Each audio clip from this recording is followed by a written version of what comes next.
My life at 10 was a black and white horror movie, and I was the star. I lived in a haunted house with a secret graveyard out back and an ancient city buried beneath the basement. Little people no bigger than my thumb lived under the floorboards in my room. Ghosts hovered over my shoulders, and aliens waited to do terrible experiments in the dark of night. Books with titles like The Lost City of Atlantis and stories of strange disappearances lined the bookshelves of my room. I swam with the Loch Ness Monster and ran with Bigfoot. I believed in the unbelievable and collected whatever proof I could find. My name is Alonzo King. I was born on Halloween in a town where no one believed in monsters. Of course, everything changed when the Beast came to town. But until I was 10, I kept my monsters secret, and I went to school in disguise. Who would have thought that the quiet boy in the corner was capable at any moment of exploding into a six-armed slime-covered creature from another planet? Who would have thought that the only boy not playing soccer during gym class had seen ghosts and communicated with the dead? Who would have thought that the same boy could name every monster movie ever made and tell you how to bring a corpse back to life? Who would have thought it? No one. Well, no one except Mr. Shadows. Mr. Shadows was the host of a late-night horror show called Monsters at Midnight on Channel 37, and he was my hero. Mr. Shadows wore a white mask and a black cape and began each show by saying, "Welcome to Monsters at Midnight. I am your host, Mr. Shadows." My mom didn't want me watching his show because sometimes it gave me nightmares. But where else would I have seen movies like Frankenstein, Dracula, The Wolf Man, The Bride of Frankenstein, Attack of the 50-Foot Woman, The Incredible Shrinking Man, and of course my favorite, The Phantom of the Opera. I had seen the movie dozens of times. The Phantom was played by an incredible actor named Lon Chaney, who was called the Man of 1,000 Faces.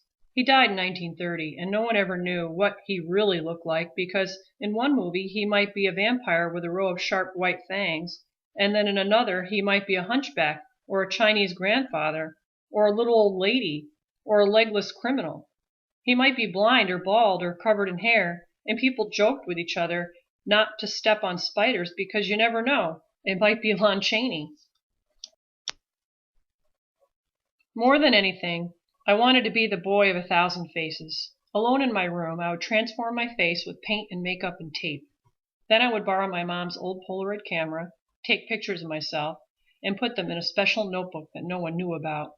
So far, there were only 23 Polaroids of me in monster makeup, but 1,000 was my goal. I had a long way to go. I thought I would never get there until one quiet morning, as I was heading out to school, my friend Mr. Blake opened his door and called me over. Mr. Blake was the local postman, and he lived with his old dog Gaston in the apartment down the hall from mine. I loved listening to his stories and looking through his mysterious collections. He had fossils and glass animals and wind-up toys, and he always told me that in a box somewhere he owned George Washington's baby teeth and Amelia Earhart's goggles. I could never tell if he was joking. Mr. Blake also gave me new stamps whenever they came out, and sure enough, that morning he handed me a little booklet. "Wow!" was all I could say when I saw them. These were even better than the dinosaur stamps he had given me once. These were monster stamps, and they immediately gave me an idea. After school that day, I tore a blank sheet of paper out of my notebook and began to write.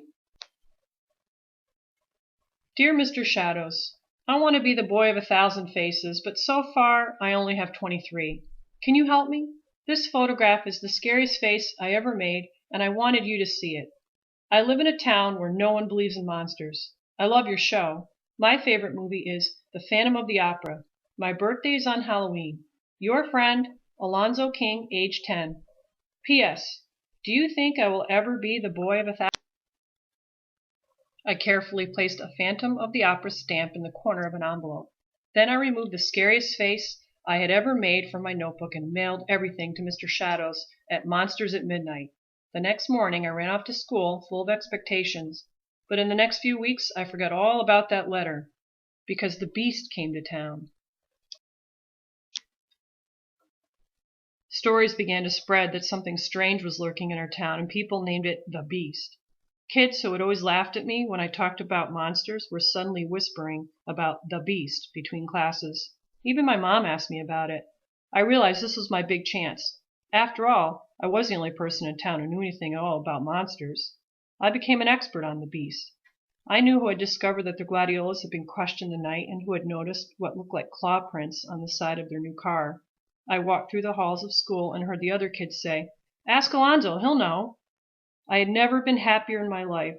Soon the beast was the only thing anyone talked about. I forgot all about becoming the boy of 1,000 faces. The only thing I wanted to see, the beast for myself. As the weeks passed, jack-o'-lanterns began to appear on all the porches around town, and paper ghosts filled the trees. People usually ignored Halloween, but this year was different.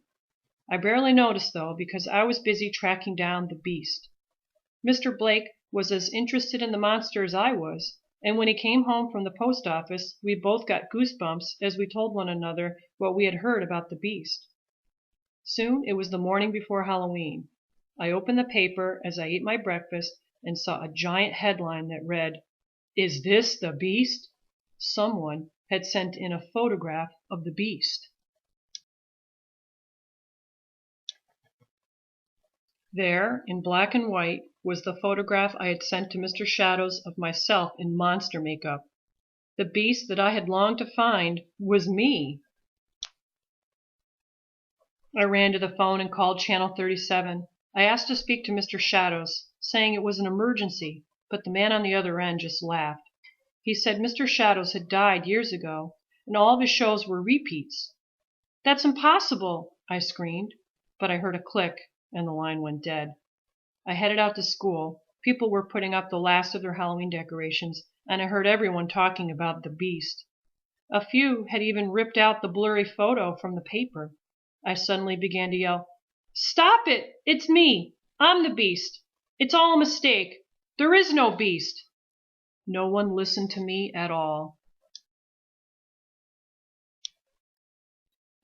So Halloween came, and my mother gave me orange cupcakes to take to school. As I passed Mr. Blake's apartment door, it opened, and he wished me a happy birthday. He said he had a couple of presents for me and invited me inside. I figured he'd had some more stamps for me. But he said, "This is for you, Alonzo. Be very careful. It's an actual paw print of the beast. Very rare." I thought he was kidding, but Mr. Blake handed me something golden and smiled. It was a child's handprint set in plaster that had been spray painted gold. Written on the back were the words, "Alonzo King, age 4." I didn't understand. "Don't you remember giving that to me when you were little?" Mr. Blake said. "You used to come over and play with Gaston all the time, and I'd babysit you when your mom was away. Once I even showed you my favorite movie, The Phantom of the Opera." Then he said, "Let me give you your second present." He handed me a small wrapped package. Inside was an old white mask, which Mr. Blake held up to his face. "Welcome to Monsters at Midnight," he said. "I am your host, Mr. Shadows."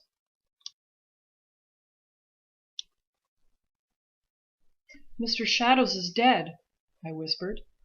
"He was dead, Alonzo. You brought him back to life. I made those programs years ago because I love monsters just like you. But they took my show off the air, and that was the end of Mr. Shadows. My father got me a job delivering mail, and I vowed to forget about Monsters at Midnight. So imagine my surprise all these years later when I found your letter at the post office. That's why I started telling the stories about the beast. Now everyone believes in monsters." "But I'm not the beast," I cried. "I'm just a boy, and no one will believe me." "You're not just a boy," said Mr. Blake. "You are the boy of 1,000 faces."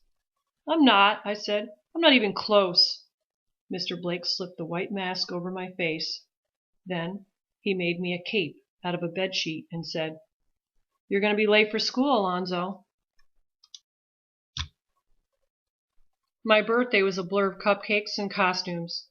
After school, we all swarmed outside and went trick-or-treating for so long that we were still ringing doorbells as it grew dark. Eventually, I headed back to my apartment building.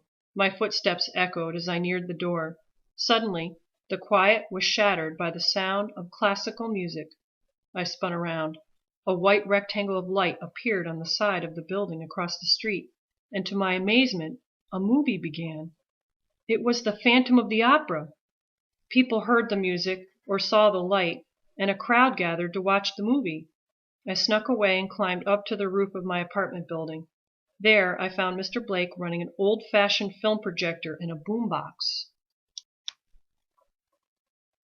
He smiled when he saw me, and we sat down at the edge of our roof and watched our favorite movie together under the Halloween stars. When it was over, everyone who had gathered below looked up to see who had shown them this incredible movie. Mr. Blake reached from behind me and removed my glittering white mask. The crowd cheered. We climbed down from the roof, and we were swallowed up by all the costumed kids. We were reflected in the glassy red eyes of 1,000 masks and made-up faces. Every single kid was dressed as their version of the Beast, and the Beast was me.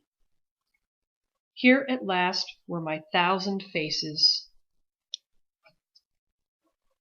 Mr. Blake put his coat around my shoulders, and slowly the monsters went home. My mom met us at the apartment door and gave me my birthday present. It was a brand new Polaroid camera. All across town, we shed our masks and costumes, washed the makeup away, and put aside our plastic fangs. House by house, the Beast was laid to rest for the evening, some in piles on the floor, and some tucked carefully into drawers. Alone in my room, as Halloween ended, I picked up my new camera and took one last picture of myself. Carefully, I taped it into my monster notebook, and below it, I proudly wrote what I had always wanted to. Alonzo King, the boy of 1,000 faces, age 11.